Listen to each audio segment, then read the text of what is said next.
નમસ્કાર, પ્રદેશ 24 ગુજરાતી સાથે હું ઉર્વિશા। જો કે આજે વાત કરવી છે બિહારનો બાહુબલી કોણ, કારણ કે બિહાર વિધાનસભા 2025ની ચૂંટણી યોજાઈ ગઈ। 2 તબક્કામાં મતદાન યોજાયું। 67% જેટલું મતદાન થયું, પરંતુ સૌથી ચર્ચાની બાબત એ હતી કે આ વખતે મહિલાઓએ પણ આગળ આવી અને મતદાન કર્યું છે। ત્યારે આજે બિહાર વિધાનસભાની ચૂંટણીનું પરિણામ છે। 2 તબક્કામાં જ્યારે મતદાન યોજાયું હતું, જે બાદ આજે પરિણામો જાહેર કરવામાં આવશે। લોકોએ કોની ઉપર વિશ્વાસ મૂક્યો છે, કયા પક્ષે લોકોનો વિશ્વાસ જાળવી રાખ્યો છે, કારણ કે ચૂંટણી પહેલા ચૂંટણી ઢંઢેરામાં અનેક જે વચનો આપવામાં આવ્યા હતા, એ વચનોની લાણી બાદ લોકોએ કઈ પક્ષ પર જો કે પોતાની પસંદગી ઉતારી છે। બિહારનો બાહુબલી કોણ, આ તમામ મુદ્દાને લઈને આજે ચર્ચા કરવી છે। બિહાર વિધાનસભાની 243 બેઠકો માટે મતગણતરી ચાલી રહી છે। શરૂઆતના વલણો દર્શાવે છે કે નીતિશ કુમારની સરકાર ફરીથી ચૂંટાશે, પરંતુ મત અને મતાંતર ગમે ત્યારે બદલાઈ શકે છે। લોકોનો મિજાજ ગમે ત્યારે બદલાઈ શકે છે। લોકોએ કોની ઉપર વિશ્વાસ મૂક્યો છે, આ તમામ મુદ્દાને લઈને આજે ચર્ચા કરીશું। જોકે હાલના જે પરિણામો સામે આવી રહ્યા છે, તેમાં એનડીએ 138 બેઠકો પર આગળ છે, જ્યારે મહાગઠબંધન 68 બેઠકો પર આગળ છે। પ્રશાંત કિશોરની પાર્ટી જનસુરાજ જે પ્રથમ વખત ચૂંટણી લડી રહી છે, કુલ પર બેઠક પર હાલ આગળ નથી ચાલી રહી, પરંતુ અપક્ષો અને અન્ય ઉમેદવારો 5 અન્ય બેઠક પર આગળ ચાલી રહ્યા છે। રાધોપુરની વાત કરીએ તો રાધોપુરમાં તેજસ્વી યાદવ એનડીએના ઉમેદવાર સતીશ યાદવથી આગળ છે। તેમના મોટા ભાઈ તેજ પ્રતાપ મહુવામાં પાછળ ચાલી રહ્યા છે।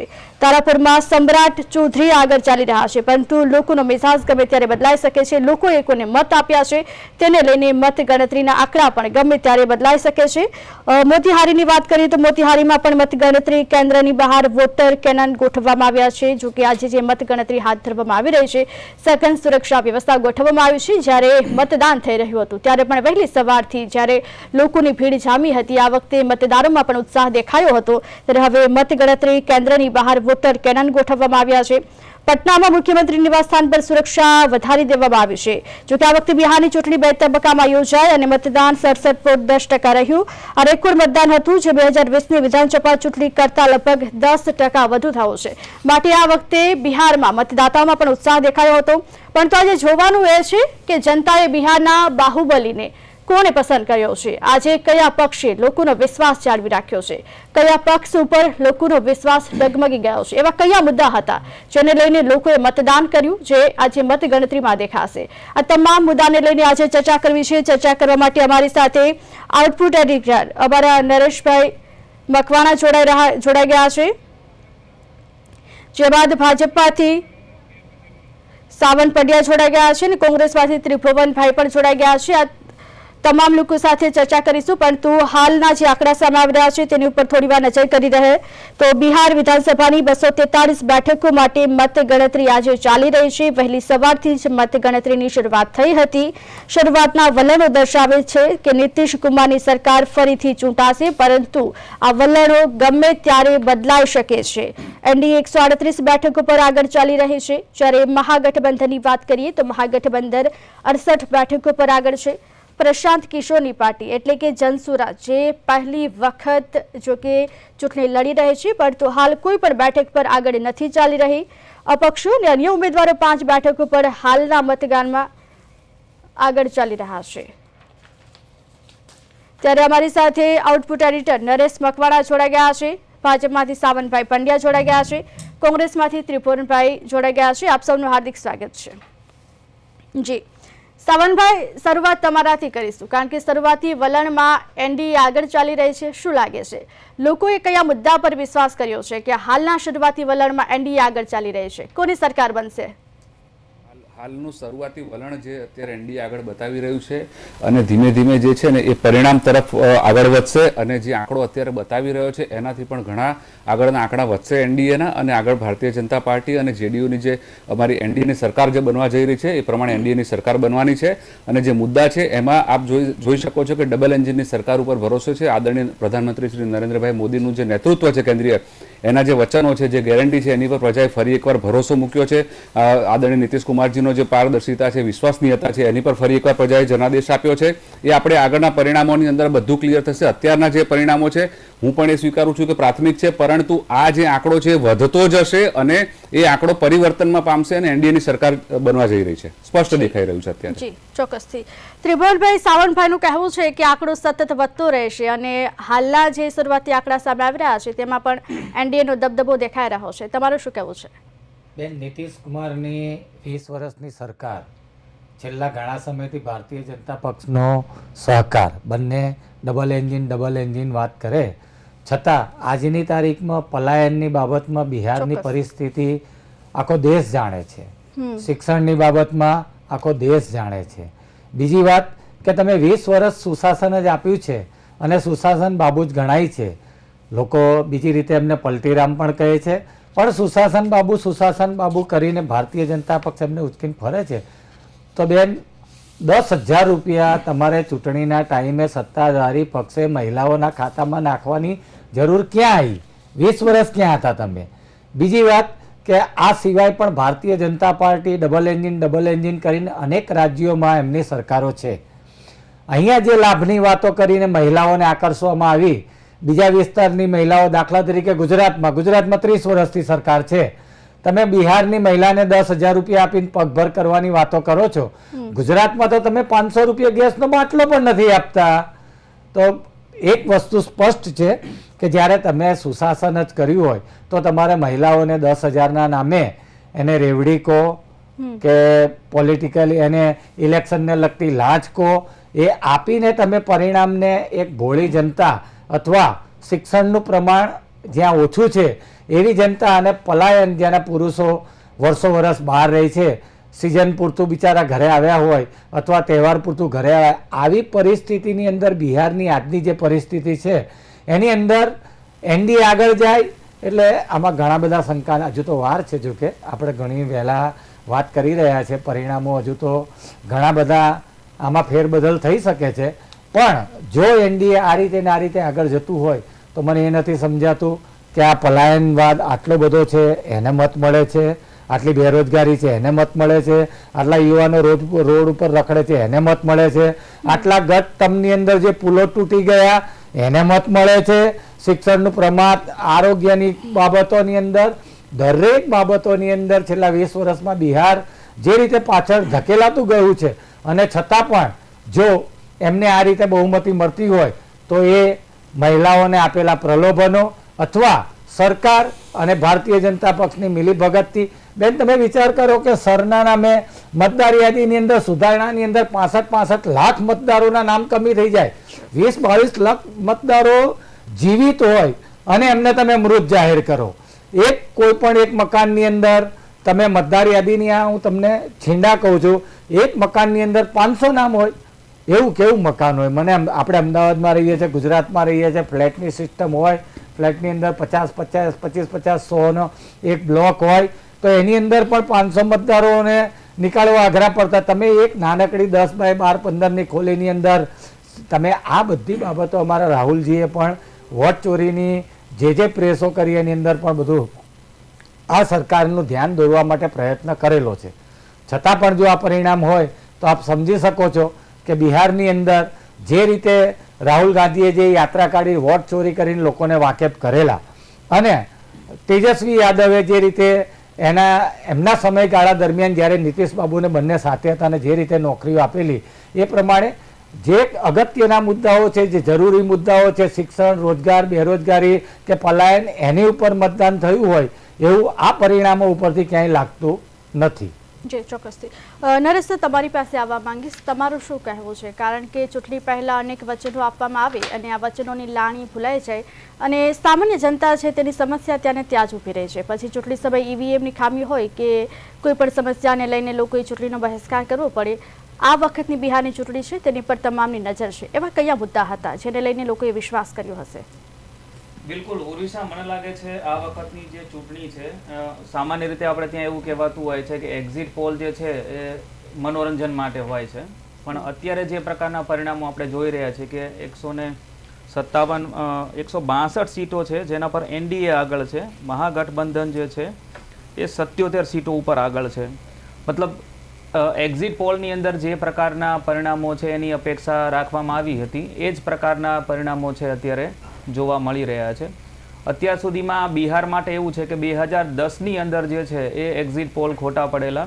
એ પછી જે છે કન્ટિન્યુઅસ 2015ની વિધાનસભાની ચૂંટણી હોય, 2020ની ચૂંટણી હોય, બંનેમાં જે છે એ એક્ઝિટ પોલ છે એ ક્યાંક ને ક્યાંક જે પણ અપેક્ષા એમાં રાખવામાં આવી હતી તેની એકદમ નજીકના આવ્યા છે. અને મને લાગે છે આ ત્રીજી વખત એવું બનવા જઈ રહ્યું છે. જો કે અત્યારે કંઈ પણ કહેવું છે એ થોડું વહેલું એટલા માટે કહેવાશે કારણ કે હજી છે એ પરિણામો આવવાની શરૂઆત થઈ છે. તમે જુઓ કે ધીમે ધીમે છે એ જે પ્રમાણે છે એ આંકડો સમય જતો જશે એ પ્રમાણે છે આંકડાઓમાં થોડો ફેરફાર પણ થશે. પણ જે પ્રકારના આંકડાઓ અત્યારે દેખાઈ રહ્યા છે, તમે જુઓ કે બીજેપી જે છે 70 સીટો ઉપર આગળ છે, જેડીયુ છે એ 75 સીટો ઉપર આગળ છે. પણ જો આ જ પરિસ્થિતિ છે આગળ ચાલતી રહેશે તો મને લાગે છે જેડીયુ જે છે, આરજેડી જે છે એ 51 સીટો ઉપર આગળ છે અને જેડીયુ 75 સીટો ઉપર છે. ગઈ વખતે એવું હતું કે આરજેડી જે છે એ સૌથી મોટી પાર્ટી હતી, મતલબ સૌથી વધારે સીટો જે છે આરજેડીએ જીતેલી અને તેમ છતાં પણ એ સરકારનો ભાગ નહોતી.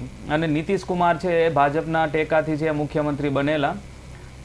આ વખતે જે છે એ મને લાગે છે જે પ્રકારનો પ્રચાર થયો, ખાસ કરીને રાહુલ ગાંધી અને મહાગઠબંધને છે એ વોટ ચોરીના મુદ્દાની છે એ વાત કરેલી. પણ જે પ્રકારે પરિણામો અત્યારે દેખાઈ રહ્યા છે તેના ઉપરથી તો એવું લાગે છે કે એ જે મુદ્દો છે તેને બિહારની જનતાએ છે સ્વીકારેલો હોય એવું લાગતું નથી. અને ખાસ કરીને જે પ્રકારે તમે જુઓ કે મહિલા મતદારો જે છે જેના ઉપર છે એ જેડીયુનો સૌથી વધારે આધાર હોય છે. તો જ્યારે પણ છે મહિલા મતદારો છે મોટા પ્રમાણમાં જ્યારે મત આપવા માટે નીકળે ત્યારે જેડીયુ જે છે એને એકદમ નિરાશ થઈ જતી હોય છે. કારણ કે મહિલા મતદારો જે છે તેને જેડીયુનો છે એક મજબૂત આધાર માનવામાં આવે છે. અને એ જે છે એ મુદ્દો જે છે મને લાગે છે અત્યારે જે પરિણામો આવી રહ્યા છે એના અંદર પણ દેખાઈ રહ્યો છે. પણ અત્યારે જે પરિસ્થિતિ છે તેની અંદર છે અત્યારે હું 3 શક્યતાઓ છે જોઈ રહ્યો છું. જો જેડીયુ જે છે એ સૌથી મોટી પાર્ટી બને છે અને જો બીજેપી જે છે તેની જે સીટો છે એ ગઈ વખત કરતાં ઘટે છે તો એવું પણ બની શકે. કારણ કે અગાઉ 4 વખત એવું બન્યું છે કે જેડીયુ જે છે સૌથી મોટી પાર્ટી બની હોય તો તેણે છે એ ભાજપ અને આરજેડી એ બંને સાથે અલગ અલગ સમયે છે એ સરકાર બનાવેલી છે. અને અત્યારે જે પ્રકારે છે એ ખાસ કરીને બીજા તબક્કાનું મતદાન હતું એ દરમિયાન છે એ ભાજપ દ્વારા છે એ ઓફિશિયલી જે છે એ નીતિશ કુમારનું નામ જાહેર કરવામાં છે મને લાગે છે ક્યાંક ને ક્યાંક મોડું થયું. એનું જે પરિણામ છે એ મને લાગે છે એ બીજેપીની જો સીટો ઘટશે તો એ સ્પષ્ટપણે છે એ જ મુદ્દો છે એ આગળ આવશે કે જેડીયુ જે છે એમાં ખાસ કરીને નીતિશ કુમારને છે મુખ્યમંત્રીના નામ તરીકે છે એ જાહેર કરવામાં ના આવ્યું. તો જો સીટો ઘટશે તો મને લાગે છે એ જે મુદ્દો છે એ બીજેપી છે એને જેડીયુ છે પછી આગળ કરશે. અને એવી પણ શક્યતા છે કે જો આ જે મુદ્દો છે એને લઈ અને જો જેડીયુ ખાસ કરીને નીતિશ કુમાર જે છે અને તેની નીચેની લેવલના જે પણ નેતાઓ છે તે મુદ્દાને આગળ કરી અને શક્ય છે આરજેડી સાથે પણ સરકાર બનાવી લે. કારણ કે ભૂતકાળમાં પણ આપણે આ પ્રમાણેના પરિણામો છે આવેલા જોયા ત્યારે આ પ્રકારની સ્થિતિ પેદા થયેલી છે. પણ મને લાગે છે અત્યારે તો જે પરિસ્થિતિ છે તેમાં સ્પષ્ટપણે જે છે એ આખો જે ચૂંટણી જે છે એ નીતિશ કુમારના નામ ઉપર જે પ્રમાણે ચાલી અને એ જ પ્રમાણેના પરિણામ છે એ આવતા દેખાઈ રહ્યા છે. જી ચોક્કસથી.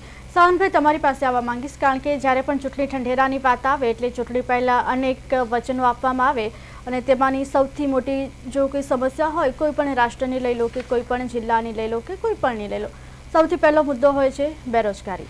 આજના યુવાનો છે બેરોજગારીથી ઝઝૂમી રહ્યા છે અને દર ચૂંટણીમાં કોઈ પણ પક્ષ હોય કોઈ પણ ચૂંટણી હોય એક વચન હંમેશા સમાન રહ્યું છે કે નોકરી આપવામાં આવશે.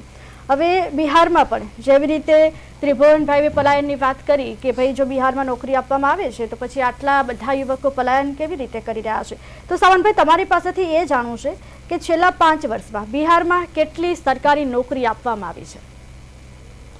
જો આજનો જ્યારે આ પરિણામનો દિવસ છે એ પરિણામના દિવસે આપણા મુદ્દા પર આવું છું પણ એ પહેલાં મારે એક 2-3 મુદ્દા અલગ સાથે આપણી સાથે પણ મૂકવા છે કે જે આપણે રોજગારીનો મુદ્દો છે. રોજગારીમાં છેલ્લા 20 વર્ષની અંદર જોયું તો કઈ રીતે બિહારની અંદર અલગ અલગ ક્ષેત્રોનું ડેવલપમેન્ટ થઈ રહ્યું છે. જી, કોઈ પણ જગ્યાએ રોજગારનો વિષય આવે ત્યારે એ માત્ર સરકારી નોકરી પર આધારિત રોજગાર ન કહી શકાય, પરંતુ જ્યારે રોજગારીનો વિષય આવે ત્યારે સરકારી જ્યારે નોકરી હોય છે, જ્યારે સાથે પ્રાઇવેટ જે ઇન્ફ્રાસ્ટ્રક્ચર્સ હોય છે એ ઊભા કરવા પડતા હોય છે. એની સાથે સાથે અન્ય રીતે યુવાઓને સ્વાવલંબનની જે યોજનાઓ હોય છે એના આધારે પણ યુવાઓને રોજગાર મળતું હોય છે. આજે જ્યારે આખા ભારતની અંદર જોઈ લઈએ તો ત્યારે જે કેન્દ્ર સરકારની જે યોજનાઓ છે તેમજ જે બિહારની અંદર જે સરકાર હતી એ સરકારની જે યોજનાઓ હતી જેની અંદર આપ જુઓ તો એ યોજનાઓની અંદર સ્ટાર્ટઅપની જે એક મહત્વના મુદ્દા તરીકે બહાર આવ્યું છે ને એ સ્ટાર્ટઅપમાં જે યુવાઓ છે પોતે સ્વરોજગાર મેળવી રહ્યા છે. સાથે સાથે અન્ય રોજગાર જેમ કે ફેક્ટરીઝ લાગતી હોય છે એ પોલિસી ડિસિઝન્સના આધારે લાગતી હોય છે, કારણ કે ઇન્વેસ્ટમેન્ટ કરવા માટે જે ઇન્વેસ્ટર્સ આવતા હોય છે એ પણ આજે બિહારને પસંદ કરી રહ્યા છે.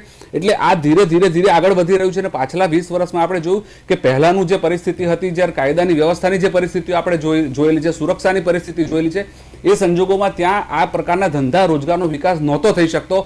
અને આજે એવું કહેવાતું હતું કે લોકો રાત્રે બહાર નહોતા નીકળી શકતા, પણ આજે આપણે જોઈએ તો આખું એનું ચિત્ર બદલાઈ ગયું છે. અને એના કારણે જ અત્યારે આપણે જે સ્ક્રીન ઉપર જોઈ રહ્યા છે એ આંકડાઓ પરિવર્તન થઈ અને પરિણામમાં પરિવર્તન થશે એનું, અને આંકડો હજી વધશે, મેં આપને આગળ કહ્યું. અને આ એ જ મુદ્દા છે. બીજો મારે એક મુદ્દો એવો કેવો છે કે અમારા કોંગ્રેસના મિત્રએ એવું કીધું કે આ લોકોએ આવી યોજના લાયા અને આમ કર્યું. વાત એ છે કે હું અત્યારે એમને એક પ્રશ્ન પૂછવા માંગીશ કે એમના જે ગઠબંધનના સાથી મિત્રો છે એમનો આંકડો અને એમનો આંકડો એ જોવે ને તો એમના બધા પ્રશ્નોને એમને જવાબ મળી જશે. અમારી તો આખી વસ્તુ જ અલગ છે. અમે પ્રજાના કામ કર્યા છે, પ્રજાની વચ્ચે રહીએ છીએ, પ્રજાના સુખ દુઃખમાં રહીએ છીએ. આજે હેલ્થ હોય, ઇન્ફ્રાસ્ટ્રક્ચર હોય, રોજગારી ક્ષેત્ર હોય, દરેક જગ્યાએ ભારતીય જનતા પાર્ટીની સરકાર કેન્દ્રમાં હોય ત્યાંથી પણ જેટલી યોજના છે એ સામાન્ય છેવાડાના માનવી સુધી પહોંચી છે. જ્યારે બિહારની અંદર પણ એનડીએ ગઠબંધનની દરેક યોજનાઓનો છેવાડાના માનવીને લાભ મળ્યો છે. અને એટલા માટે જ આ પરિણામ આપણે આજે સ્ક્રીન પર જોઈ રહ્યા છીએ. સાવનભાઈ, તમે રોજગારીની વાત કરી અને જે જવાબ આપી, પરંતુ મારો મુદ્દો એ હતો કે જો બિહારમાં કોઈ પણ રીતે રોજગારી પૂરી પાડવામાં આવે છે, યુવકને કોઈ પણ રીતે જો રોજગારી મળી રહે છે, તો પછી તેને પલાયન શા માટે કરવું પડે છે? આજે કોઈ પણ રાજ્ય લઈ લેજો, આજે સાવનભાઈ કોઈ પણ રાજ્ય લઈ લેજો, તમને બિહારી ત્યાં દેખાશે. પલાયનનો વિષય જ નથી. પલાયનનો વિષય ક્યારે કહેવાય કે માત્ર એક વિષયને લઈને કોઈ વ્યક્તિ બહાર નીકળતો હોય. જ્યારે બિહારની અંદરથી અનેક લોકો બિહારની અંદર આજે સ્વરોજગારી ઊભી કરી રહ્યા છે. અને પહેલાની જગ્યાએ માઇગ્રેશન હતું, જે પહેલાની જગ્યાએ માઇગ્રેશન હતું, અત્યારનો જે આંકડો છે એમાં ઘણો મોટો તફાવત આવી ગયો છે. એટલે એવું ના કહી દેવાય કે બિહારની અંદર આજે કશું નથી. જો એ વાત હોત તો આ પરિણામ આપણે ના જોતા હોત. આજના પરિણામો છે હવે સ્વીકારવા રહ્યા.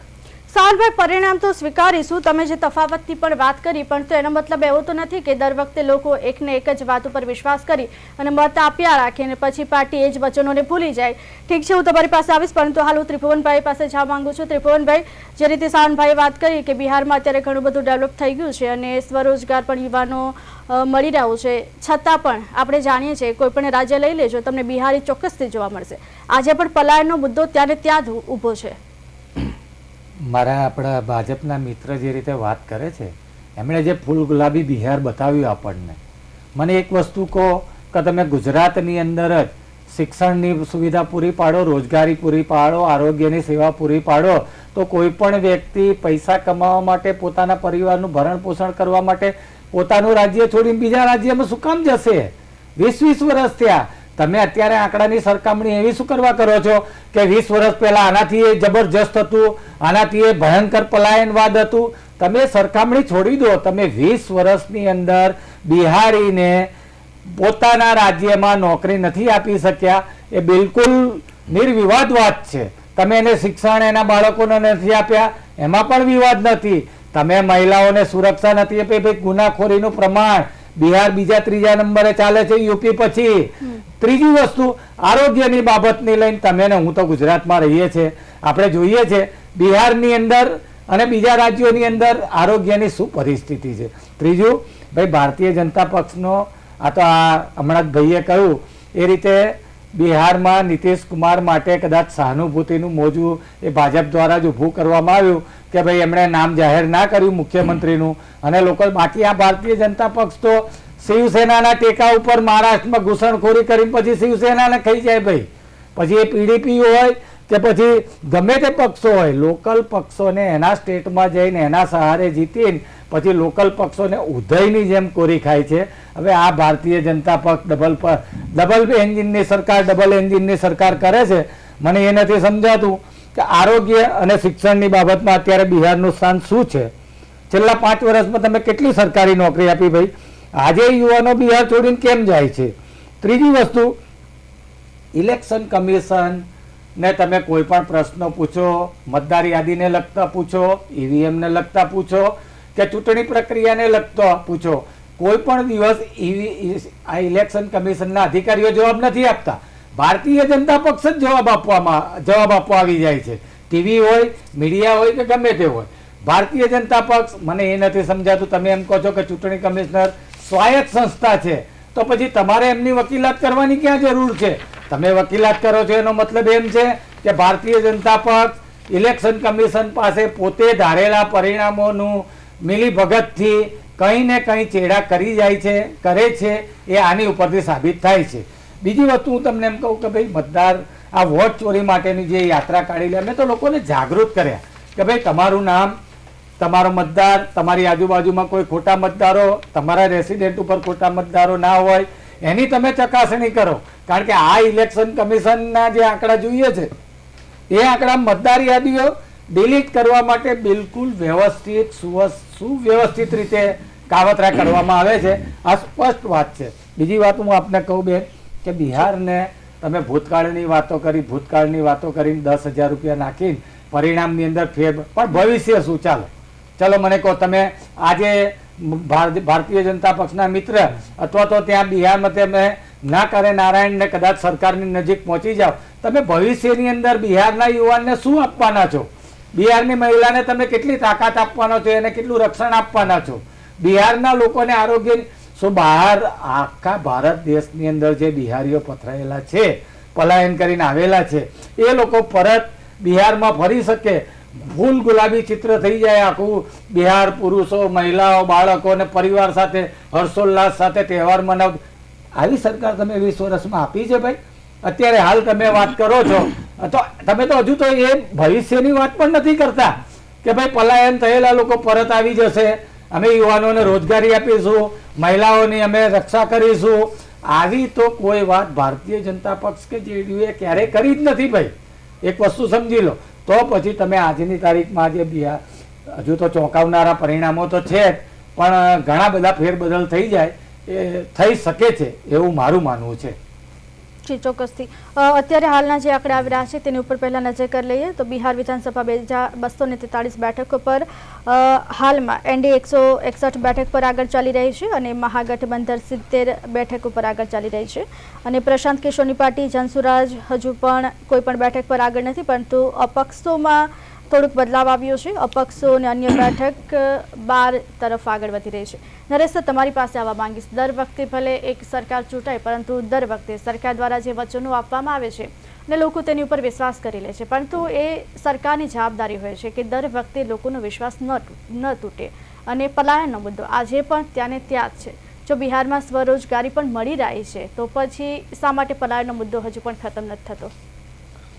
બિલકુલ, આમાં જે સૌથી મોટો જે મુદ્દો છે એ પલાયનનો જ છે અને મને લાગે છે પલાયનનો જે મુદ્દો છે એ આજની તારીખે ભલે ચૂંટણી પૂરી થઈ ગઈ હોય તો પણ છે હજી જેમની તેમ સ્થિતિમાં છે.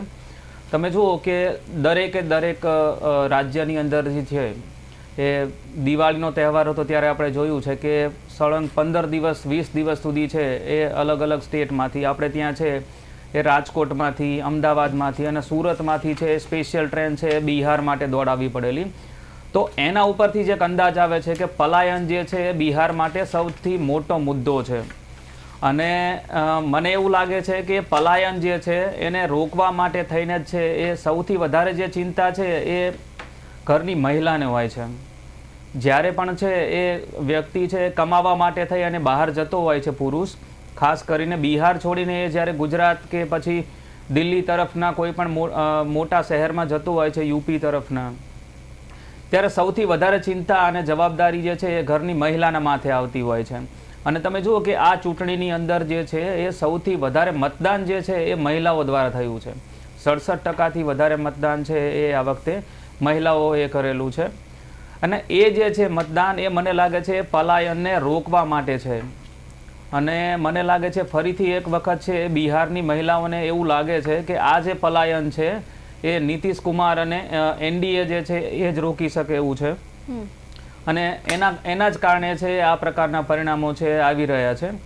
રહી વાત પલાયનના જે મુદ્દાઓની, તો મને લાગે છે છેલ્લી 5 ચૂંટણીઓથી છે આપણે આ મુદ્દાની છે ચર્ચા કરીએ છીએ. દર વખતે નવી સરકારો બને છે પણ પલાયન જે છે તેનું કોઈ નક્કર સમાધાન જે છે હજી સુધી થઈ શક્યું નથી. અને એના માટે જે સૌથી મોટું જે કારણ છે કહેવામાં આવે છે એ છે બિહારમાં મોટા ઉદ્યોગોની કમી. અને તેના જ કારણે છે એ તમે જુઓ કે બિહારની અંદર સ્કિલ છે તો તેણે છે કોઈ યુવાન સમજો કે કોઈ સારી ડિગ્રી મેળવેલો છે પણ ત્યાં એને છે એ રોજગારીના ફાંફા છે. બિહાર માટે એવું કહેવાય છે કે કાં તો છે એ યુવાન જે છે કાં આઈએસ આઈપીએસ બને છે અને કાં તો છે એ કટ્ટા લઈ અને પછી ગુંડાગર્દી કરે છે. આ પ્રકારની વાતો છે બિહાર માટે થઈ અને દર વખતે ચૂંટણી આવે ત્યારે આપણે મીડિયાની અંદર પણ છે સાંભળીએ છીએ. તો પછી પરિસ્થિતિ એવી પેદા થાય છે કે જે ભણેલો ગણેલો યુવાન છે એ કાં તો છે તૈયારી માટે થઈ અને દિલ્હી જતો રહે છે અને જે ગરીબ જે છે એ ગુજરાત તરફના કોઈ પણ મોટા શહેરો જે છે ત્યાં કમાવા માટે થઈ અને બિસ્તરા પોટલા બાંધી અને એને જવું પડે છે. એટલે સરવાળે સ્થિતિ એવી પેદા થાય છે કે પલાયન બધાએ કરવું પડે છે. ભણેલો ગણેલો શિક્ષિત યુવાન છે તેણે પણ નોકરી માટે થઈ અને બિહાર છોડવું પડે છે અને એક ગરીબ કે જે ઓછું ભણેલો માણસ છે મજૂરી કરવાની અને એને મજૂરી કરીને જેણે જિંદગી કાઢવાની છે તે યુવાને પણ છે એ પલાયન કરવું પડે છે. તો આ બંને બાબતોમાં છે એ સૌથી વધારે સહન કરવાનું જે છે તે મહિલાઓએ આવે છે. એટલે મહિલાઓએ જે છે એ મને લાગે છે આ વખતે પણ છે પલાયનના મુદ્દાને ધ્યાનમાં તો લીધો જ છે પણ એણે બંને તરફનું વિચારી અને પછી એને એવું લાગે છે કે નીતિશ કુમાર જે છે એના ઉપર ફરીથી વિશ્વાસ મૂકવા જેવો છે અને એ જે છે એ મને લાગે છે આ પરિણામની અંદર સ્પષ્ટ રીતે દેખાઈ રહ્યું છે. ચોક્કસથી. સાવંતભાઈ, તમારી પાસે આવવા માંગીશ. એ મારે એક સામાન્ય મુદ્દાની વાત કરવી છે. મુદ્દો ભલે સામાન્ય હોય પરંતુ દરેક સામાન્ય નાગરિકને સ્પર્શ કરતો આ મુદ્દો છે. ચૂંટણી કોઈ પણ હોય, બિહારની હોય કે પછી ગુજરાતની હોય, કોઈ પણ હોય, એક મુદ્દો તમને હંમેશા દેખાશે, રોડ રસ્તા. ગુજરાતને પણ એમાં હું સરખાવી શકું, ભલે બિહારનું મતદાનનું આજે પરિણામ હોય, કારણ કે ગુજરાતમાં પણ જ્યારે ચૂંટણી હોય એટલે સૌથી પહેલો મુદ્દો હોય રોડ રસ્તાને લઈને લોકોને જે તકલીફ પડે છે. બિહારની જ્યારે ચૂંટણી ચાલુ હતી, ચાલુ ચૂંટણીમાં પણ લોકોએ મતદાનનો પણ બહિષ્કાર કર્યો હતો, પોતાનો વિરોધ નોંધાવ્યો હતો. એ મુદ્દો હતો રોડ રસ્તા અને પ્રાથમિક સુવિધા. તમે બિહારના ડેવલપમેન્ટની વાત કરી તો ડેવલપમેન્ટમાં તમે રોડ રસ્તાને પણ જોડ્યો છે ખરો? કારણ કે બિહારની ચૂંટણીમાં પણ લોકોએ રોડ રસ્તાને લઈને વિરોધ કર્યો છે. જી, જ્યારે કોઈ પણ સરકાર જ્યારે ઓવરઓલ ડેવલપમેન્ટનો જ્યારે વિષય લેતી હોય ને ત્યારે ઇન્ફ્રાસ્ટ્રક્ચર એ મહત્વનું છે. ઇન્ફ્રાસ્ટ્રક્ચરની અંદર રોડ રસ્તા આવી જાય છે, વીજળી આવી જાય છે, પાણી આવી જાય છે. આ બધાનું એક કોમ્બિનેશન હોય છે અને આ બધું કોમ્બિનેશન જે જગ્યાએ યોગ્ય રીતે મળતું હોય છે તે જગ્યાએ ઔદ્યોગિક વિકાસ થતો હોય છે. એટલે જ્યારે સરકાર ત્યાંની કહી રહી છે, જ્યારે કેન્દ્ર સરકાર પણ કહી રહી છે કે આ વિકાસ થઈ રહ્યો છે. બીજું, આ રોડ રસ્તાને પ્રાથમિકતા આપણે જોયું કે ભારતની અંદર પહેલા જેટલા રોડ રસ્તા બનતા હતા એની આજના દિવસની પર ડે જેટલા રોડ રસ્તા બની રહ્યા છે. એ ચાહે કોઈ સ્ટેટને જોડતા હોય કે પછી વિધિન ધ સ્ટેટ જે રોડ રસ્તાનું ઇન્ફ્રાસ્ટ્રક્ચર થઈ રહ્યું હોય એ પણ આપણે જોઈ રહ્યા છીએ. આજે જ્યારે વોટિંગનો દિવસ પૂરો થઈ ચૂક્યો છે એટલે મારે થોડુંક આગળ વધવું છે કે જે આપણા મિત્રોએ બીજી વાત કરી એમાં બે વસ્તુ ઉમેરાય છે. રોડ રસ્તાનો વિકાસ કદાચ આટલા વર્ષોની અંદર જે છેલ્લા 14 વર્ષથી કેન્દ્ર સરકારમાં આવ્યું છે ત્યારથી નેશનલ લેવલ પર જેટલા રોડ રસ્તા બને છે તે આપણે આંકડા જોશું તો આપણને ખબર પડશે કે કેટલા રોડ રસ્તા બન્યા છે અને દરેક સ્ટેટ વાઇઝ આપણે જોઈશું તો પણ આપણને ખ્યાલ આવશે કે કેટલું ઇન્ફ્રાસ્ટ્રક્ચર વધી રહ્યું છે, રોડ રસ્તા હોય કે અન્ય બીજા ડેવલપમેન્ટના કાર્ય હોય. આજે જ્યારે પરિણામનો દિવસ છે ત્યારે આપણે જનતાએ આપેલો જનાદેશ સ્વીકારવો એ જનતાનો જનાદેશ છે ને એ સર્વમાન્ય હોય છે. મારા કોંગ્રેસના મિત્ર છે એ કદાચ અત્યારે એમની હાર એમણે સ્વીકારી લીધી હોય એ પ્રકારની એમની વાત પરથી લાગી જ રહ્યું હતું સ્પષ્ટ રીતે. હવે અત્યારે ઇલેક્શન પહેલા જે પ્રકારની ડિબેટ્સ થતી હતી કે જે મુદ્દા પર વાત થતી હતી આજે પણ એ જ પ્રકારના મુદ્દા પર એમણે વાત કરી છે. એ મુદ્દા ઇલેક્શન પહેલા હતા તો પ્રજાએ એ મુદ્દાને નકારી નાખ્યા છે કારણ કે પ્રજાએ આ મુદ્દા યોગ્ય નથી, આ મુદ્દા ખોટા છે એવું પ્રજા આજે મેન્ડેટ આપ્યું છે તો એ મેન્ડેટ સ્વીકાર લેવું જોઈએ. હવે રહી વાત અમારા આગળના કાર્યોની તો અમારી જે વિચારધારા છે, જે વિકાસની વિચારધારા છે એ લઈને બિહારની અંદર આગળના જે કંઈ પણ વિકાસના કાર્યો કરવાના છે એ તમામ કાર્યો કરવા માટે અમારી સરકાર કટિબદ્ધ રહેશે. સાવંતભાઈ, વિકાસની વાત થઈ ગઈ પરંતુ સૌથી મેઇન મુદ્દો એ છે કે વોટ ચોરી. વોટ ચોરીને લઈને તમારું શું કહેવું છે? જો દર વખતે આ મુદ્દો ઉઠે છે તો પછી શાસક પક્ષ સંતોષકારક રીતે જવાબ નથી આપી શકતો કે પછી વિપક્ષ દ્વારા વારંવાર આ મુદ્દો કેમ ઉઠાવવામાં આવે છે? ઇલેક્શનમાં છે ને અમુક વાર એવું હોય કે પહેલા છે ને થોડો ખ્યાલ આવી ગયો હોય કે ભાઈ હવે કોઈ મુદ્દો બચતો નથી, આપણે કયા મુદ્દે કરવું. તો આપણે ઘણીવાર એવું જોઈએ છે ઇલેક્શન પહેલાં અને ખાસ કરીને ઇલેક્શન પછી તો ઈવીએમ આવી જાય છે, વોટ ચોરી આવ્યું છે, આ પ્રકારના મુદ્દાઓ. એટલે છેલ્લે કોઈને કશું જ આપણે નથી કરી શકતા કે આપણે પ્રજાને કન્વિન્સ નથી કરી શકતા કે અમે આ કંઈ કરી શકશું, કારણ કે પ્રજાએ ભૂતકાળમાં એમના કરેલા કામ જોયેલા છે, એમને ખબર છે કે આ લોકો શું કરી શકે છે, આમની કાર્યક્ષમતા કઈ રીતની છે. એના કારણસર ઈવીએમ, વોટ ચોરી આ પ્રકારના બધા મુદ્દા ઊભા થાય છે. અને આજે જે આપણે પરિણામ જોઈ રહ્યા છીએ, અત્યારે જે લાઈવ ચાલી રહ્યા છે, બધા આપણા ચેનલના માધ્યમથી બધા જોઈ રહ્યા છે કે અન્ય મીડિયાના માધ્યમથી જોઈ રહ્યા છે, તે આ કોઈ પણ મુદ્દાને પ્રજાએ સ્વીકાર્યો નથી. જી ચોક્કસ. ત્રિભુવનભાઈ તમારી પાસે આવવા માંગીશ, કારણ કે સાવંતભાઈનું કહેવું છે કે કોઈ મુદ્દો નથી બચતો, એટલા માટે વિપક્ષ દ્વારા વોટ ચોરીનો મુદ્દો ઉઠાવવામાં આવે છે. તમારું શું કહેવું છે? બેન, સાવંતભાઈને એક જ પ્રશ્ન પૂછ્યો કે કોઈ પણ મતદારના સરનામાની અંદર મકાન નંબર 0 હોય ખરું? ક્યારે? રાહુલજીએ પોતાની પ્રેસમાં આવા અનેક દાખલા પણ ટાંકીને બતાવ્યા છે. ત્રીજી વસ્તુ, 10x15ની એક ઓરડીની અંદર ક્યારે 500 મતદારો રજીસ્ટર થયા હોય એવો દુનિયાનો કોઈ દેશ હોય તો મને બતાવો. ત્રીજી વસ્તુ, તમે આ બિહારની અંદર જ 22 લાખ મતદારો તો મૃત જાહેર કરી દીધા ભાઈ. તમે તમારે મતદાર યાદીની અંદર. ત્રીજી વસ્તુ કે નવા મતદાર યાદીમાં 55 વર્ષના વ્યક્તિનું નામ પણ નવી યાદીમાં ઉમેરાતું હોય. કારણ પૂછો તો કે બીજેથી ડિલીટ કરીને અહીંયા લાવ્યા હોય. આવા બધા કારણો આપીને જે ઇલેક્શન કમિશન સાથે રહીને સત્તાધારી પક્ષ પોતાની સત્તાનો દુરુપયોગ કરે છે ને, આ એનું પરિણામ છે. આ 10,000નું પરિણામ છે, આ રેવડીનું પરિણામ છે. બહુ સ્પષ્ટ વાત છે. બાકી બિહારનો યુવાન ખરેખર બિહારમાં નોકરી માગે છે, રોજગારી માગે છે, તો નીતિશ કુમારે 20 વર્ષની અંદર શું કર્યું, શું જોઈને ભારતીય જનતા પક્ષે ભારતીય જનતા પક્ષનો એક નિયમ છે, જ્યાં એમનું ના ચાલતું હોય ત્યાં જેનું ચાલતું હોય એના ખભા ઉપર બેસી જવું અને પછી એ જ વ્યક્તિને પતાવી દેવો. આ ભારતીય જનતા પક્ષનું કોઈ પણ પક્ષ હોય, દરેક પક્ષોને એમણે નુકસાન કરેલું જ છે.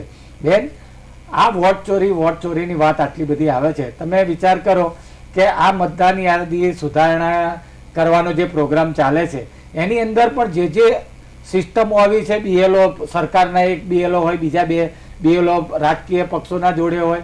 ઘણી બધી જગ્યાઓ એવી છે કે જ્યાં ગાડી સરકારી BLOની સાથે સાથે RSS અથવા ભારતીય જનતા પક્ષના વ્યક્તિઓ જેટલી ચંચુપાત કરે છે એટલું તો સરકારી અધિકારી ઇલેક્શન ડિપાર્ટમેન્ટમાંથી જેને કામ સોંપવામાં આવ્યું છે એ પણ નથી કરતા. અરે ભાઈ, તમે એની પાસે જ્યારે કોઈ પણ વ્યક્તિના ઘરે ફોર્મ લઈને જાઓ છો તો એની વિગતો એ જે પ્રોવાઈડ કરે છે ત્યાં રહે છે, તો એને સ્વીકારવાની વાત સરકારે જે શિક્ષક અથવા તો જે સરકારી કર્મચારીને આપી હોય એની જવાબદારી છે. ભારતીય જનતા પક્ષના સાથે રહેલા કોઈ પણ કાર્યકરે એની અંદર પ્રશ્નાર્થ ઉભા કરવાની ક્યાં જગ્યા આવે છે? બીજી વસ્તુ કે તમે હજુ પણ ભાઈ કહે છે કે બિહારની અંદર આ પરિણામ છે, સુશાસનનું પરિણામ છે, સુશાસનનું.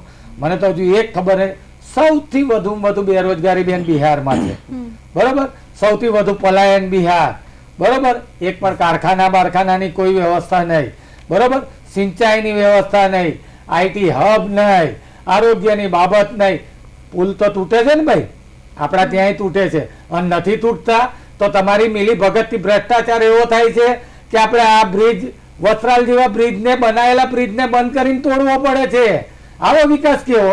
ફક્ત પોતાના મળતિયાઓ અથવા પોતાના કોન્ટ્રાક્ટરોને લાભ માટે મોટી જાહેરાતો, મોટી વાતો કરવાની અને પછી વિકાસનો વાત બતાવવાની, ખાતમુહૂર્તો કરવાની. શાના માટે ભાઈ? તમે બનાવેલો પુલ જો સરકારે તોડવો, કોર્પોરેશનની અંદર તોડવાની નોબત આવી જાય તો એ કેવો વિકાસ? સ્પષ્ટ વસ્તુ છે. બીજું, કોરોનાની અંદર બી તમે આરોગ્યની બાબત ગુજરાત જેવા રાજ્યમાં લાઈનો લાગી હતી ભાઈ. આટલું તમે સમૃદ્ધ કરો છો તો 30 વર્ષથી તમારી સરકાર છે. ગુજરાતની મહિલાને તો તમે 500 રૂપિયા બાટલો આપવાનું તો ભૂલી જ ગયા છો. બીજે બધે જ્યાં તમારે જીતવું હોય ત્યાં લોભામણી જાહેરાતો કરો, તો એ દીદી કરીને વાતો કરો છો. અહીંયા ભાઈ ગુજરાતમાં તો 30 વર્ષથી તમને 156 સીટ, અહીં વિશ્વાસની વાત કરો છો કે JDU અને નીતિશ કુમાર પર બિહારની જનતાએ વિશ્વાસ મૂકીને અત્યારે JDU બહુમત આપે છે.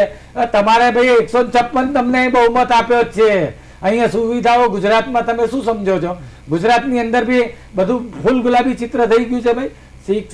શિક્ષણના બધું પ્રાઇવેટીકરણ કરી નાખ્યું તમે. આરોગ્યની બાબતમાં કોરોના જેવી મહામારી આવી ત્યારે સિવિલની બહાર એમ્બ્યુલન્સની લાઈનો લાગતી હતી. ઘણા પ્રોબ્લેમો છે. હવે તમે તોય છતાં પણ હજુ બી ફૂલ ગુલાબી ફૂલ ગુલાબી ચિત્ર અને 20 વર્ષ પહેલાની વાતો કરો. એના કરતાં ઘણું સારું છે ભાઈ. 20 વર્ષ પહેલા ભારત, બિહાર કે ગુજરાત, ત્યારની પરિસ્થિતિ અલગ હોય, અત્યારની પરિસ્થિતિ અલગ હોય. અને વિકાસ એ તો અવિરત ચાલતી પ્રક્રિયા છે ભાઈ. તમારી સરકાર હોય, અમારી સરકાર હોય, કોઈ પણ હોય, જે રીતે ડેવલપમેન્ટ, જે વિકાસમાં જે ગતિએ દુનિયામાં થતું હોય એ ગતિએ પ્રદેશનું કે રાજ્યનું કે શહેરનું કે પછી આપણા દેશનું થતું હોય, થવું જોઈએ અને ચાલુ રહેવું જોઈએ. એમાં તમે જૂની વાતો 20 વર્ષ પહેલાના જંગલરાજની વાતો કરીને ક્યાં સુધી આવા બહાના હેઠળ તમે સંતાતા રહેશો? બિહારને નવું શું આપશો? ચલો કહો. તમે સરકાર, આ તમે અત્યારના આંકડા જોઈને તમે એમ કહો છો કે વિશ્વાસ મૂક્યો, તો ભાઈ તમે પલાયન રોકી દેજો ને. બેરોજગારી 5 વર્ષમાં આટલા જાદુ તો કરજો. 20 વર્ષમાં જે નથી કરી શક્યા, 30 વર્ષમાં અહીં નથી કરી શક્યા, 11 વર્ષમાં ઉપર નથી કરી શક્યા. વડાપ્રધાન શ્રી કરોડો રૂપિયાની લાણી કરે, બજેટ આ આપવું ને તે આપવું ને 2 કરોડ નોકરીઓની વાતો કરે. વડાપ્રધાન શ્રી સાથે આપણે જે અપેક્ષાઓ રાખેલી એ પૂરી નથી થઈ. પછી બિહારની જનતાએ તો હવે આગળ વિચારવાનું છે. મત આપ્યા છે, હજુ પરિણામ સુધરે. અને જો મહાગઠબંધનની સરકાર આવશે તો મને એટલો ચોક્કસ વિશ્વાસ છે કે નાનામાં નાના માણસને રોજગારી પણ મળશે, બિહારની મહિલાને આ સુરક્ષા પણ મળશે, યુવાનને રોજગારી પણ મળશે, આરોગ્યની બાબત પણ સુધરશે. અમને ડેવલપમેન્ટમાં રસ છે અને અમે ભૂતકાળમાં બતાવ્યું જ છે ભાઈ. તમે 30 વર્ષથી ગુજરાતમાં નવી સિવિલ કોઈ ના કરી શકો, તમે સુધારા જ કરી શકો ભાઈ. તમારું નવું ડેવલપમેન્ટની કોઈ વાત જ ના આવે, ગુજરાત હોય કે ભારત હોય. તમારે તો ફક્ત ને ફક્ત પહેલા શું હતું, અત્યારે શું છે, અમે શું કરીશું એ નહીં કહેવાનું. જૂની વાતો, જૂની સરકારોનું. જે તે સમયે એ સરકારે એ બજેટની અંદર જે વિકાસના કાર્યો કરેલા, જે IIM ખોલેલા, જે આરોગ્ય કેન્દ્રો ખોલેલા, જે પંચાયત ઘરો ખોલેલા, જે સિવિલ હોસ્પિટલ ખોલેલી, જે રોડ રસ્તા હજુ સુધી એક બંધ છે ભાઈ. નવા બનાવેલા રોડ ને પુલ જ તૂટે છે, જૂનું કશું તૂટતું નથી ભાઈ. જી, ચર્ચા વચ્ચે થોડા આંકડા ઉપર નજર કરી લઈએ તો NDA 161 બેઠકો પર આગળ ચાલી રહ્યો છે, મહાગઠબંધન 70 બેઠકો પર આગળ ચાલી રહ્યો છે અને 77 બેઠક પર જો કે સૌથી મોટી પાર્ટી તરીકે JDU હાલ ઉભરી આવ્યું છે. વલણોમાં પ્રશાંત કિશોરની પાર્ટી એટલે કે જનસુરાજ કોઈ પણ બેઠક પર હજુ પણ આગળ નથી. અપક્ષો અને અન્ય પક્ષો 12 બેઠકો પર આગળ ચાલી રહી છે. રાધનપુરમાં હાલ તેજસ્વી યાદવ NDAના ઉમેદવાર સતીશ યાદવથી આગળ ચાલી રહ્યા છે અને તેમના મોટા ભાઈ તેજ પ્રતાપ મહુવામાં પાછળ છે. તારાપુરમાં સમ્રાટ ચૌધરી આગળ છે. શાહબુદ્દીનનો પુત્ર ઓસામા રઘુનાથપુરમાં પણ આગળ ચાલી રહ્યો છે. નરેશ, તમારી પાસે આવવા માંગીશ. તમારી પાસેથી મારે 2 મુદ્દા જાણવા છે. પહેલો મુદ્દો એ કે વોટ ચોરીનો. દર વખતે વોટ ચોરીનો મુદ્દો શા માટે ઉઠે છે? અને બીજો મુદ્દો ભલે સામાન્ય છે પરંતુ એ દરેક સામાન્ય નાગરિકને સ્પર્શ કરે છે, રોડ, રસ્તા અને પ્રાથમિક સુવિધા. તમારું શું કહેવું છે? બિલકુલ, મને લાગે છે રોડ રસ્તા જે છે એની પહેલાં વાત થવી જોઈએ. કારણ કે તમે જુઓ કે નીતિશ કુમાર જ્યારે મુખ્યમંત્રી હતા એ સમયગાળામાં છે, જુલાઈ મહિનાની અંદર છે, એ એક જ મહિનાની અંદર છે એ 17 દિવસમાં 12 જેટલા પુલો છે તૂટી ગયેલા. અને એક તો એવો પુલ પણ હતો કે જેનું ઉદ્ઘાટન થયું હતું અને 5 દિવસની અંદર પણ તૂટી પડેલો. એટલે આ જે મુદ્દો છે એ ત્યારે ખૂબ જ ચર્ચા તેની થયેલી. પણ એ જુલાઈની વાત હતી. એ પછીના જે 2-3 મહિનાની અંદર છે મને લાગે છે એ ત્યાંની સરકારે છે આ બાબતનું ખાસ ધ્યાન રાખેલું છે કે હવે નવેસરથી કોઈ પણ બનેલો પુલ હોય અથવા તો છે એ હવે પછી કોઈ પણ રસ્તા બને તો કમસે કમ છે એ બહુ ટૂંકા ગાળાની અંદર છે તૂટી ના જવા જોઈએ. પણ એ મુદ્દો જે છે એ માત્ર એવું છે કે બિહારનો છે એવું નથી. આખા ભારતની અંદર છે એ આપણે જોઈએ તો ગામડાની અંદર છે એ આ જ સ્થિતિ છે. આજે પણ તમે જુઓ કે મોટા ભાગના ગામડાની અંદર છે એ તમે જશો તો વર્ષો પહેલાં જે છે એ બનેલો રસ્તો છે અને આજની તારીખમાં પણ છે એ જ સ્થિતિમાં હોય છે. ગુજરાતની વાત કરીએ તો ગુજરાતમાં પણ આવું થાય છે કે રોડ રસ્તા જે છે તેને લઈને છે એક કોમન સમસ્યા છે એ વર્ષોથી રહેતી હોય છે. એટલે બિહારમાં પણ છે મને લાગે છે એ મુદ્દો તો છે જ. પણ જ્યારે વાત જે છે એ સરકાર બદલવાની આવે ત્યારે મને લાગે છે લોકો છે એ બાબતને લઈ અને એટલું છે એ મહત્ત્વ નથી આપતા. કારણ કે મત આપવો એ જે છે આખી જુદી બાબત હોય છે અને સરકાર છે એ બદલી નાખવી એ એટલો મોટો મુદ્દો છે મને લાગે છે રોડ રસ્તા છે હજી બિહારના લોકો માટે છે કદાચ નહીં હોય. પણ મને એવું લાગે છે કે પલાયન જે છે એ જ સૌથી મોટો મુદ્દો છે અને એના આધારે જ જે છે એ ખાસ કરીને મહિલા મતદારો જે છે એમણે ફરીથી છે એનડીએ ઉપર વિશ્વાસ મૂકેલો છે. બીજી તમે જે વાત કરી, બીજો સવાલ શું હતો તમારો? વોટ ચોરી. વોટ ચોરી. હવે વોટ ચોરીમાં એવું છે કે તેની અંદર છે એ મને લાગે છે એ જે વિશ્વાસ પેદા થવો જોઈએ, રાહુલ ગાંધી જેટલા કોન્ફિડન્સથી છે એમણે એક પછી એક પ્રેસ કોન્ફરન્સ કરી, પણ બિહારના મતદારોની અંદર જે છે એ બાબતમાં જે વિશ્વાસ પેદા થવો જોઈએ એ મને લાગે છે ક્યાંક ને ક્યાંક એમાં કમી રહી ગઈ છે અને તેના કારણે છે એ આ પરિણામ જે છે તેની અંદર છે એ મહાગઠબંધનને એટલો ફાયદો થતો દેખાઈ નથી રહ્યો. અને બીજી વસ્તુ એ છે કે અત્યારે તમે જુઓ કે પરિણામ ઉપર આપણે નજર કરીએ તો એમાં સ્પષ્ટ ખ્યાલ આવે છે. અત્યારે છે 243 જે કુલ બેઠકો છે, હવે તેની અંદર છે એનડીએ 181 બેઠકો ઉપર આગળ છે અને એમાં ભાજપની 77 છે અને જેડીયુની 81 બેઠકો છે. મતલબ ગઈ વખતની જેમ જ છે ફરીથી એક વખત છે એ જેડીયુ જે છે એ સૌથી મોટો પક્ષ છે. સોરી, ગયા વખતે છે એ આરજેડી સૌથી મોટો પક્ષ હતો, પણ આ વખતે છે એ ફરીથી એક વખત છે એ નીતિશ કુમારનો જે પક્ષ છે એ સૌથી વધારે બેઠકો ઉપર આગળ છે. હવે મહાગઠબંધન જે છે તેને સૌથી મોટું નુકસાન જે થયું છે અને એ જે દેખાઈ રહ્યું છે એ કોંગ્રેસના કારણે જ છે. તમે જુઓ કે આરજેડી અને કોંગ્રેસ બંને 101 બેઠકો ઉપર છે એ ચૂંટણી મેદાનમાં ઉતરેલા. હવે અત્યારે તમે જોશો તો આરજેડી જે છે એ 46 બેઠકો ઉપર આગળ છે. મતલબ કે 50% પણ વધારે બેઠક જે છે, 54 બેઠકો ઉપર છે આરજેડી છે એના ઉમેદવારો પાછળ ચાલી રહ્યા છે. કોંગ્રેસ જે છે ગઈ વખતે છે એ 19 સીટો જીતેલી, અત્યારે માત્ર 7 સીટો ઉપર છે એ કોંગ્રેસ આગળ છે. અને જો પરિણામ હજી પણ છે યારે પૂરું થશે તો આ આંકડો છે મને લાગે છે હજી ક્યાં જઈને અટકશે એ આપણને ખ્યાલ નથી. પણ તમે જુઓ કે 19 બેઠકો જે કોંગ્રેસ જીતેલી હતી તેમાંથી પણ છે અત્યારે એમની 12 બેઠકો છે અત્યારે ઓછી દેખાઈ રહી છે. તો કોંગ્રેસ જે છે એ અત્યારે આમ જોવા જઈએ તો ચોથા નંબરની પાર્ટી પણ જે છે, પહેલા નંબર ઉપર છે જેડીયુ છે, બીજા નંબર ઉપર ભાજપ છે, ત્રીજા નંબરે છે એ આરજેડી છે અને ચોથા નંબરની પાર્ટી છે એ કોંગ્રેસ છે. એટલે મહાગઠબંધન જે છે તેને સૌથી વધારે નુકસાન જે છે એ મને લાગે છે કોંગ્રેસના કારણે થયું છે. અને કોંગ્રેસના ની જે અત્યાર સુધીનો જે પ્રચાર છે તેના ઉપર છે મને લાગે છે એ વધારે પડતો જે વિશ્વાસ મૂકી દીધો છે એના કારણે છે એનું પરિણામ જે છે અત્યારે આમાં દેખાઈ રહ્યું છે. એટલે વોટ ચોરીનો મુદ્દો છે મને લાગે છે એ નેશનલ લેવલ ઉપર કદાચ છે એ અસર કરી શકે, પણ બિહારના જે મતદારો છે એ તેને આ છે આકર્ષી રહ્યું નથી એવું હાલ તો લાગી રહ્યું છે. જી ચોક્કસથી. ત્રિભુવનભાઈ, તમારી પાસે આવવા માંગીશ. દર વખતે વોટ ચોરીનો મુદ્દો ઉઠાવવામાં આવે છે. બિહારની ચૂંટણી છે તેમાં તો રાહુલ ગાંધી જોકે પ્રેસ કોન્ફરન્સ કરીને પણ માહિતી આપી, છતાં પણ લોકો શા માટે વિશ્વાસ નથી કરતા? બેન, રાહુલ ગાંધીએ જે રીતે રોડ શો કરેલો, જે રીતે લોકો જોડાયેલા, જે રીતે મહિલાઓથી લઈને બધા જોડાયેલા, એ ઉપરથી કોંગ્રેસ પક્ષ એક વસ્તુ તો માને કે ભાઈ આ લોકોને અમારી વાતમાં વિશ્વાસ છે. પરિણામ કંઈક અલગ બતાવે છે, એની અંદર બીજા પણ ઘણા કારણો હોઈ શકે.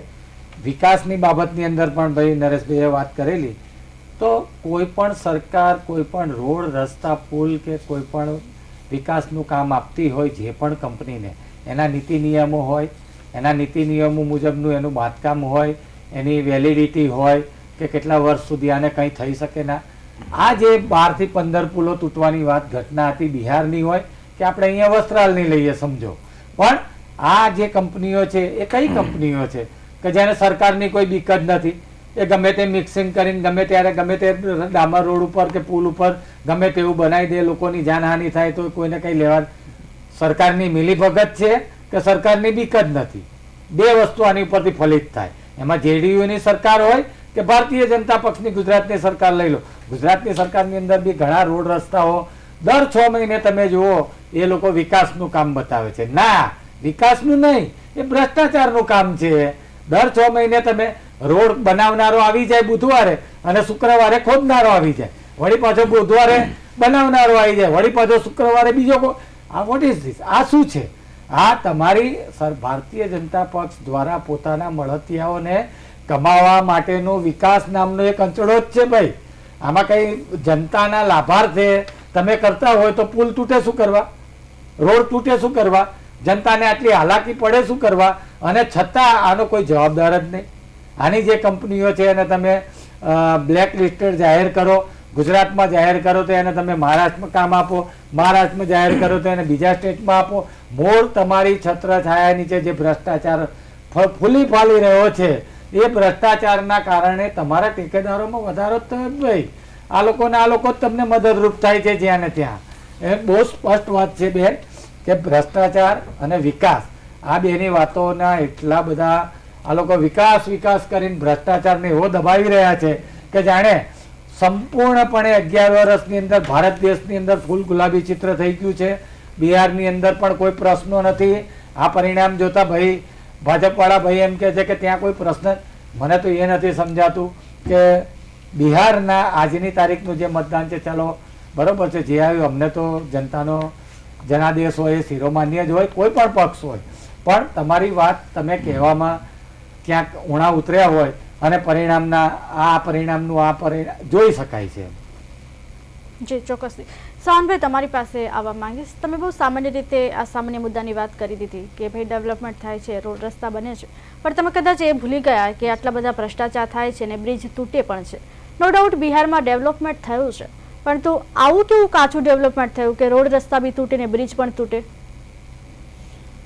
જો બેન, આ અત્યારે થોડુંક પહેલાં તમારા પ્રશ્નનો સાથે જવાબ આપીશ, પણ મારા મિત્ર એ જે વાત કરી એમાં હું થોડુંક એવું કહીશ કે જ્યારે નેતૃત્વ, તમારું સ્થાનિક નેતૃત્વ હોય કે કેન્દ્રીય નેતૃત્વ હોય, એ નેતૃત્વ જ્યારે પ્રજા સમક્ષ જતું હોય ને ત્યારે પ્રજા જોતી હોય છે કે આ નેતૃત્વ એ લોકોનું જે આવ્યું છે એમનો પાછળનો અનુભવ શું છે, અત્યારે એ લોકો જે કહી રહ્યા છે એમાં એ લોકો શું કરી શકશે, આ બધું જ પ્રજા જોતી હોય છે.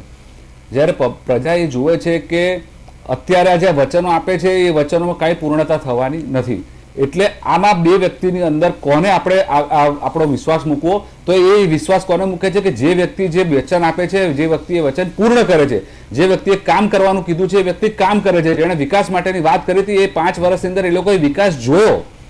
આ બધું જ જ્યારે જોવાય છે પ્રજા ખૂબ સમજુ છે.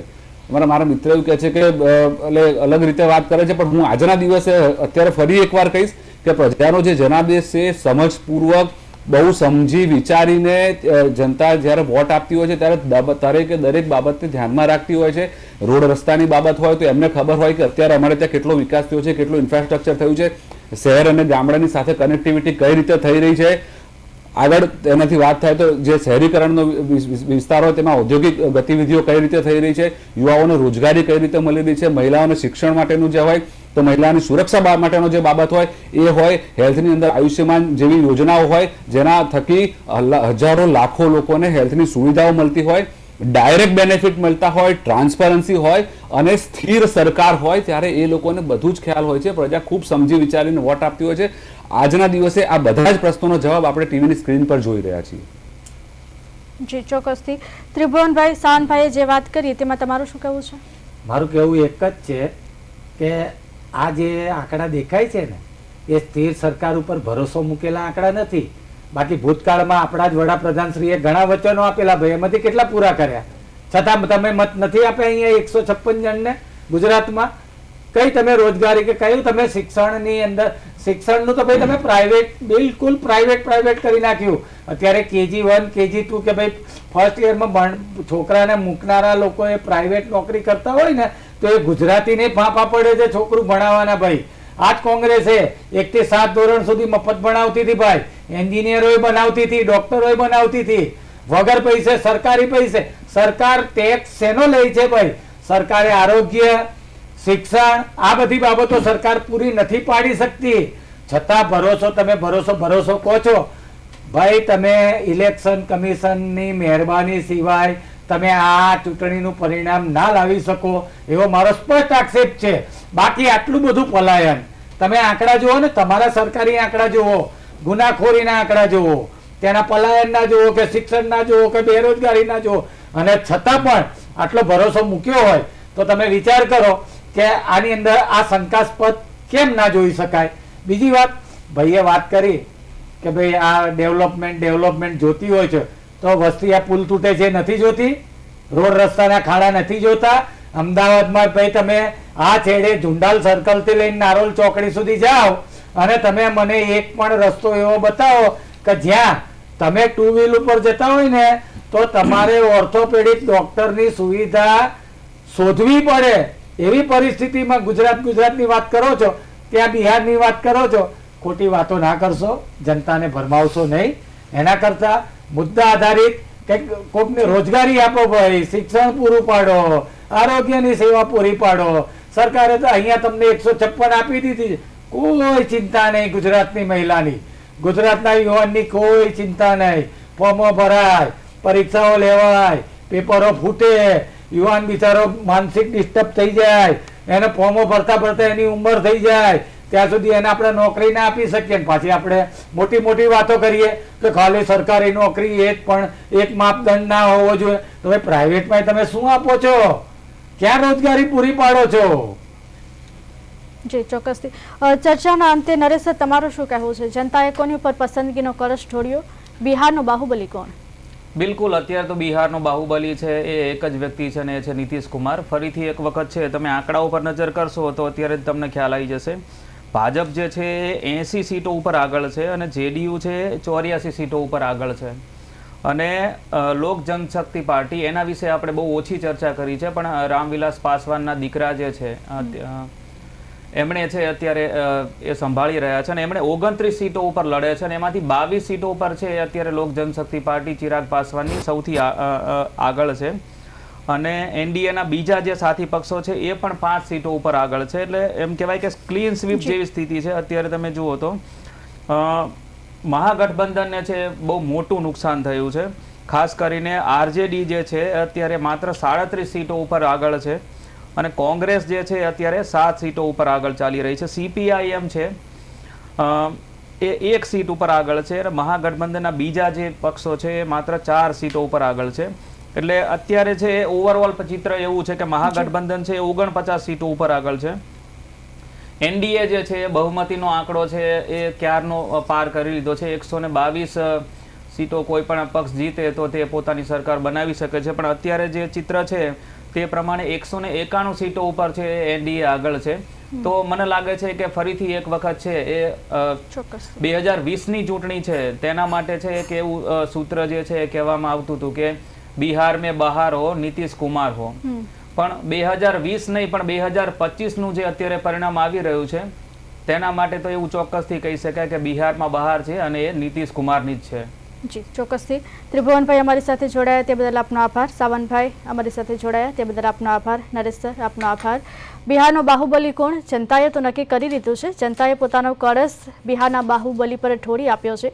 આજે જ્યારે પરિણામ સત્તાવાર જાહેર થશે ત્યારે તમામ નામ સામે આવશે, પરંતુ બિહારનો બાહુબલી કોણ? ચર્ચાનો દોર યથાવત રહેશે, પરંતુ તમામ અપડેટ્સ પણ તમારા સુધી પહોંચાડતા રહેશું. હાલ આટલું જ. મને રજા આપશો. નમસ્કાર.